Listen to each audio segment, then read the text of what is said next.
Assalamualaikum warahmatullahi wabarakatuh. Waalaikumsalam Waalaikumsalam warahmatullahi warahmatullahi wabarakatuh. wabarakatuh. Salam sejahtera untuk kita semua. Halo sahabat podcast, kembali lagi bersama saya Bulan Mukaramah. Di episode kali ini kita akan membahas topik yang sangat menarik sekaligus penting, yaitu good practice versus bad practice dalam mewujudkan smart governance. Telah hadir bersama saya Ibu Natasha selaku pemantik yang akan memberikan pertanyaan, juga tiga rekan kami yang akan menjawab pertanyaan, yaitu Ibu Dr. Eka Farida, Ibu Lulu Atika, dan Ibu Syarifah Dea Almunawarah. Baik, mari kita mulai.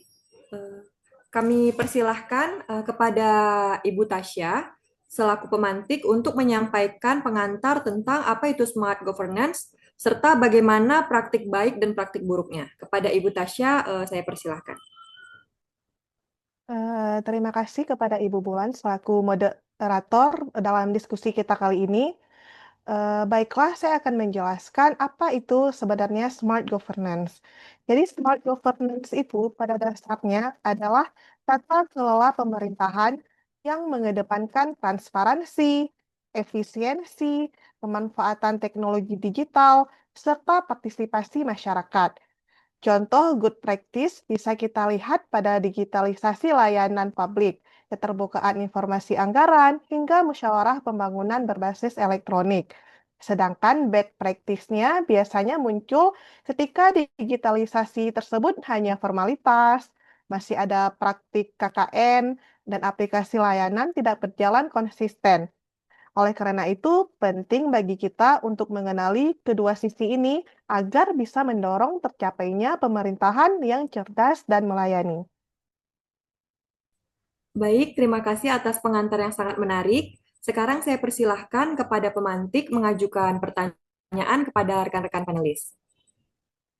Baiklah, untuk pertanyaan pertama yang akan membuka diskusi kita malam ini, yaitu eh, apa contoh inovasi pelayanan publik berbasis smart governance yang sudah berhasil diterapkan di instansi tempat Anda bertugas? Mungkin ada yang mau menjawab? Izin menjawab. Baik, Iya, di Ibu. instansi kami saat ini inovasi yang sudah diterapkan adalah penggunaan SIM-RS. SIM-RS ini adalah Sistem Informasi Manajemen Rumah Sakit, yaitu sebuah sistem komputer terintegrasi yang dirancang untuk mengelola seluruh aspek operasional dan klinis di rumah sakit, mulai dari pendaftaran pasien, rekam medis elektronik, kemudian manajemen farmasi, keuangan dan pelaporan, eh, serta di sini untuk manajemen klinis juga ada mengelola data laboratorium, radiologi, dan lain-lain. Kemudian tujuannya adalah untuk meningkatkan efisiensi kecepatan pelayanan serta mendukung pengambilan keputusan manajemen melalui data dan informasi yang terintegrasi dan dapat diakses secara real time. Baik, mungkin Baik, itu saja pendapat dari saya. baik, mungkin ada yang ingin menambahkan? Baik, di sini saya ingin menambahkan dari segi farmasi ya. Jadi penggunaan SIM-RS yang sudah diterapkan di rumah sakit kami dengan menggunakan SIM-RS ini proses pelayanan obat yang sebelumnya banyak dilakukan secara manual kini dapat dilakukan secara digital atau dan terintegrasi. Jadi mulai dari penerimaan resep dari dokter melalui e-prescription atau melalui elektronik ya melalui SIM-RS, kemudian dilakukan pengecekan ketersediaan obat. Kemudian baru dilakukan pengolahan data stok hingga pencatatan distribusi obat kepada pasien. Dengan adanya sistem ini, layanan farmasi yang dilakukan menjadi lebih cepat, akurat, dan transparan. Karena setiap resep dan transaksi obat itu tercatat secara real time serta dapat dipantau oleh tenaga farmasi maupun manajemen rumah sakit. Selain itu juga, yang sering kita alami itu adalah tulisan dokter yang mungkin sulit terbaca oleh tenaga kefarmasian sehingga dengan adanya SIM-RS ini sangat mendukung pemberian obat yang tepat dan lebih efisien, serta memudahkan juga apoteker dalam memberikan pelayanan dan edukasi kepada pasien. Inovasi ini juga menunjukkan komitmen instansi dalam mendukung smart governance di bidang kesehatan dengan menghadirkan layanan farmasi yang modern, aman, dan berorientasi pada keselamatan serta kepuasan pasien. Seperti itu. Baik, terima kasih Ibu-Ibu. Jadi yang ingin saya tanyakan selanjutnya yaitu dari inovasi digital tersebut, kira-kira apa kunci keberhasilannya berjalannya inovasi tersebut? Oke, baik. Saya akan menjawab. Sebagai kunci keberhasilannya, kita sebagai Smart ASN tidak hanya mampu untuk menciptakan sebagai administrasi, tidak hanya bekerja secara administrasi, tetapi juga mampu menciptakan inovasi, kebijakan, dan layanan yang efisiensi dan efektif. Jadi, dengan kita mengembangkan kompetensi digital seperti SIM-RS tadi, dan juga kita menjaga integritas dan profesionalisme, karena fondasi dari ASN adalah yang cerdas adalah kejujuran dan dedikasi, berinovasi dalam memberikan solusi, agar pelayanan publik dapat menjawab kebutuhan masyarakat secara cepat dan tepat.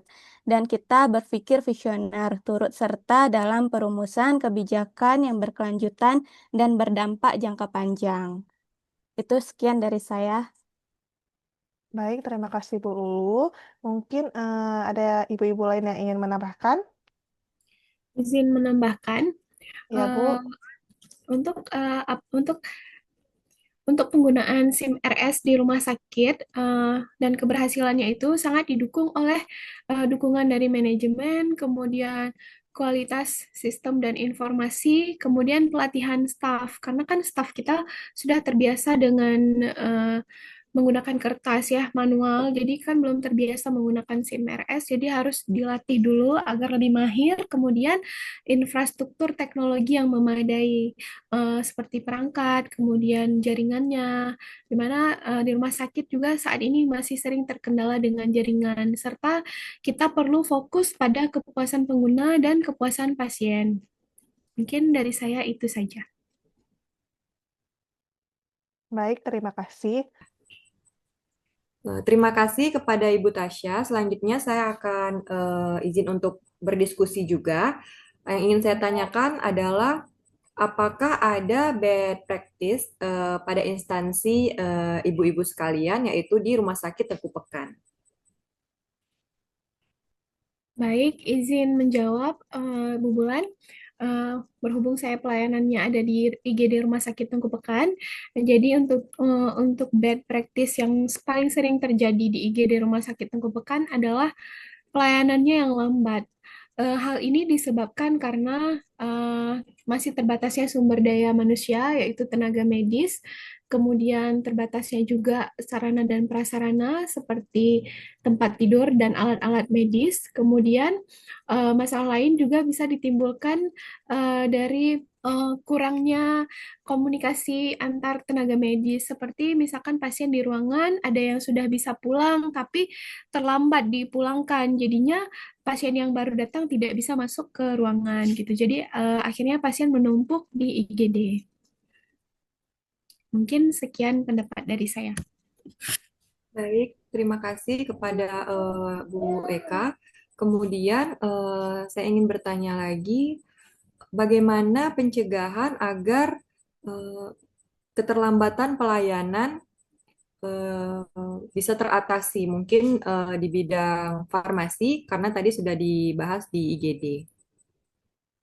Baik, terima kasih. Di sini saya ingin menyampaikan bagaimana cara pencegahan ya dari segi farmasi, di mana kalau di bidang farmasi ini mungkin agak mirip dengan Dokter Eka tadi, yaitu dengan penambahan sumber daya manusia. Jadi jumlah tenaga kerja yang ada di bagian farmasi pun mungkin masih kurang. Jadi perlu adanya penambahan jumlah apoteker atau asisten farmasi sesuai dengan beban pasien yang cukup banyak.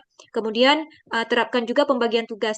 Jadi setiap orang itu memegang tugas yang berbeda-beda sehingga semua semua aspek tugas yang dilakukan itu dapat dijalankan dengan maksimal.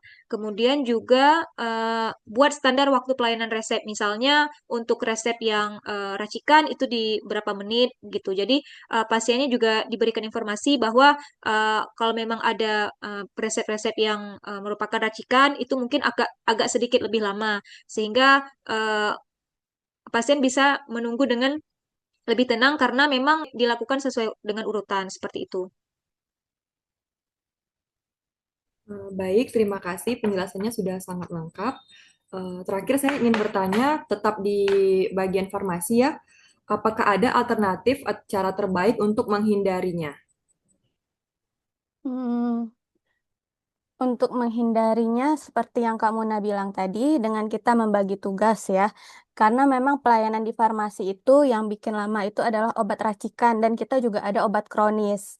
Nah, memang yang rata-rata menunggu sedikit lebih lama itu pasien yang memiliki obat racik dan ataupun pasien dengan penyakit kronis. Karena kalau dengan obat kronis kita harus mengecek riwayat pasien apakah itu bisa kita klaim obatnya atau tidak, begitu. Adapun dengan obat racik karena kita harus menghitung dosisnya lagi ya. Kita harus menyiapkan obatnya dengan digerus, jadi itu kan akan memakan waktu sedikit lebih lama. Jadi kita akan bilang ke pasiennya, ini obatnya obat racik, jadi agak lama. Ini obatnya obat kronis, jadi mau ditunggu dulu atau diambil nanti juga boleh, karena kita farmasi akan buka sampai jam 4 ya untuk rawat jalannya. Begitu. Baik, terima kasih. Jawaban yang sangat memuaskan untuk saya. Kemudian terima kasih juga kepada Ibu Tasya selaku pemantik atas pertanyaan yang sangat komprehensif, serta kepada ketiga rekan kita atas jawaban yang sangat inspiratif. Selanjutnya dari diskusi ini kita bisa simpulkan bahwa good practice akan membawa birokrasi menjadi lebih transparan, cepat, dan melayani, sedangkan bad practice justru memperlambat terwujudnya smart governance. Semoga kita semua, baik ASN maupun masyarakat, bisa berperan aktif dalam mendorong lahirnya tata kelola pemerintahan yang cerdas. Sampai jumpa di podcast berikutnya. Wassalamualaikum warahmatullahi wabarakatuh. Waalaikumsalam Waalaikumsalam warahmatullahi Warahmatullahi wabarakatuh. warahmatullahi wabarakatuh. wabarakatuh. Terima kasih. Hmm. Terima kasih.